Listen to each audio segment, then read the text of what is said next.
Okay, so I wanted to record this video because there's major backward breaking changes to the radar, and I figured the quickest way to communicate that was via video. I haven't written down a script, so it's going to be a little bit rambling, but I think you'll get the idea here, and hopefully it'll be less than 5 minutes. So best way to communicate this here. So this is the new radar, the way it looks, and you'll notice obviously a few things that are different right off the start. There's now an optional title. If you provide a title and you don't have the suppressed title flag set, it'll actually put a title, and this is in SVG. So if you were to dump the SVG and render it, print it, put it in a PDF, whatever you want to do with it, it'll look exactly the same as it does look on the screen. The other thing you'll notice before I even hover over is that there's now lines within the same color section. So these two are the same color, but there's actually a line separating them, and that is because rather than just specify the portion that is this color, this I guess this is the actions color, you get to specify individual teams and their assessment data, and then the radar visualization will actually group those appropriately and calculate essentially the portion. This allows you to sort of present the visualization as an aggregation of individual teams and make that be very crystal clear. Also, what it allows you to do is hover over a single one here. And you'll notice a few things when you hover over this. First of all, the subtitle above the title there, Three Blind Mice, is the label for the team. Now, if you don't want the label of the team to be made obvious, then that's fine. You can suppress that. There's a flag for doing that. And I'll show you the config file in a minute where all these options are configured. But the thing that you can't suppress, and I don't think you want to, and if you do, let me know, and I'll add a flag for that too, is that when you hover over this, it'll show the assessment values for this same team in all of the other listed practices and all the configured practices. So that allows you to sort of say this team is doing great in 4 of these areas. Well, doing pretty good in 3 of them, and not so great in a fourth one. And then we have they're unassessed for this actual fourth one. The other thing that happens now is the goal line will automatically ignore anything that's in the unknown. In the trade-off state, and the trade-off state is particularly flagged as exclude from the goal to make this happen. So it's not like hard-coded trade-off state. When you specify this list of legend values, you have to set a flag saying exclude from the goal.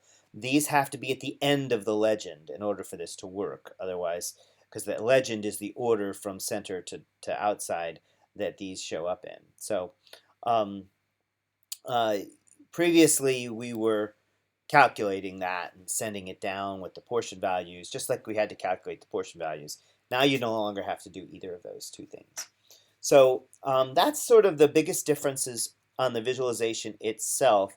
Let's pop over here and look at how some of the configuration options sort of look. And again, I have no script, so I'm just sort of going from memory here. So show logo can be turned off. Show title can be turned off. And even if I leave show title subtitle false here, when I go back over to the visualization, you'll see there's no title, but there's also no subtitle, even though show subtitle is not, that flag has not been switched. But if you have titles on, you can just turn off the subtitles. So the title is there, but when I hover over, you don't see the team name appear, or the team label, I guess is what it's called, not name, appear in the subtitle there. Uh, that's sort of the biggest difference with the configuration stuff. Let's go to level config now. The only thing that's changed here in level config, the order is still important. There's now an entity ID, underscore entity ID. That's the sort of the default for that. I should probably make that configurable so you can specify what field contains the entity ID.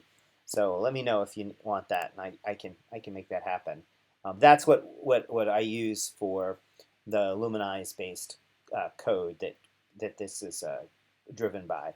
The thing that's new here now, though, is in this exclude from goal equals true, and that flags this trade-off level as one that you don't want to be set for the goal. And now the goal's always defaulted to 100% of the whole practice. Now they'll default to 100% of the practice values that are not marked as exclude from goal. And exclude from goal, these must appear at the end of the level config. If you have them before that, there's just no way to sort of render it. Although there's no automatic checking for that. This is the configuration for the teams where you have the label equal the team name.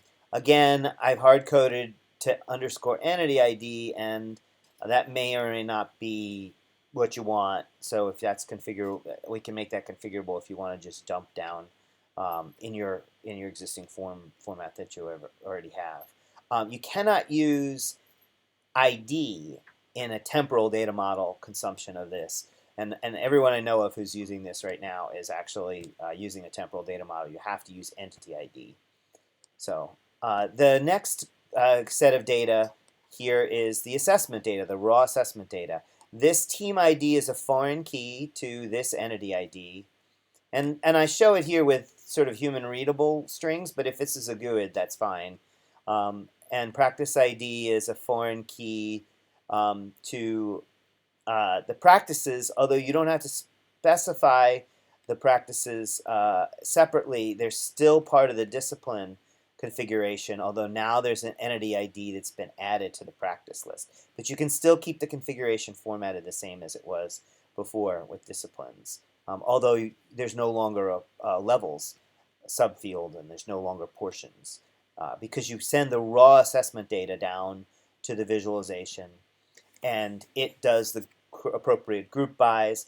Notice how this not in formulation is listed here. So if you send all of the assessment data for a particular team, including all 28 practices, it will essentially filter those out, the ones that you don't want on the visualization, because they don't show up in the discipline list. And there's no error that happens. It's just the normal way it's expected to work. And so some of my testing was sort of geared towards making it possible to just send the whole org's set of data down to the visualization. I don't think there's anything changes to here that I haven't already talked about. The only thing new is the practice, the entity ID practice for the practices. I don't have an entity ID for the disciplines because I don't actually use it, because this list of disciplines can be in a different order than it is in the main formulation. The visualization template can be different than the actual what do we call it? Heat map grid template. So that's the grid formulation. Sorry, it's called a visualization template. It's called a grid formulation. So you don't actually need that here, but probably will if you send it down with it. It's not going to hurt. I think that's the only other changes to this. I'm a little over 5 minutes. Sorry about that, but hopefully this gets the idea. Oh, one other thing I wanted to mention before I get off of this. I should have showed you this when I was back here. You'll notice that when you hover over things, there's an event that's actually called on the page, on the document. And that event allows you to basically capture this hover over outside of the visualization itself. So if you wanted to suppress the title of the team here inside the visualization, but you wanted to have a table that popped up in your page that was done with HTML, that wasn't done in SVG, this is an SVG text, and you could have more fancy layout, and you could provide other information for the team that you can actually hook into this. You can actually listen to this event, and it gets sent here. So we show how you add that event listener right here. I should also actually, when I finish this, before I push it to production, before I push it to NPM, I'm going to add an example to show you to listen to the mouse out event so you could remove the table once you are no longer hovering over something if you wanted. Okay, so now I'm going to click the stop record button and save this and send it off to you.